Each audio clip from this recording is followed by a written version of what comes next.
গল্পটি শুনুন, আশা করি ভালো লাগবে। মায়ের কাকুতি। কোথায় যাবে বাজান? পিছু শব্দের করুণ গলায় বাক্যটি আমার কানে বাজল।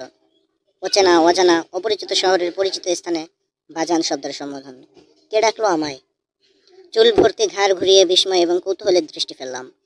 অনুসন্ধানে লিপ্ত হলাম ভেসে আসা শব্দের মানুষটিকে। উপস্থিত কয়েকজন। রাত গভীরে প্রতিবেদন করা মুশকিল হলো। কপাল চুলকালাম। প্রত্যেকের চোখ মুখে দৃষ্টি দিলাম। না, উপস্থিতদের ভেতর কাউকে পুরোপুরি নির্ধারণ বা অনুমান করা সম্ভব হলো না। Bhairab rail station. চট্টগ্রাম থেকে ফিরছি। শখ পূরণে জ্যোৎস্না বিলাসে গিয়েছিলাম কক্সবাজারে। রাতভর নগ্ন পায়ে সাগরের পার ধরে হেঁটেছি। এবার বাড়ি যাবার পালা। ময়মনসিংহ আমার জন্মভূমি, সেখানেই যাব।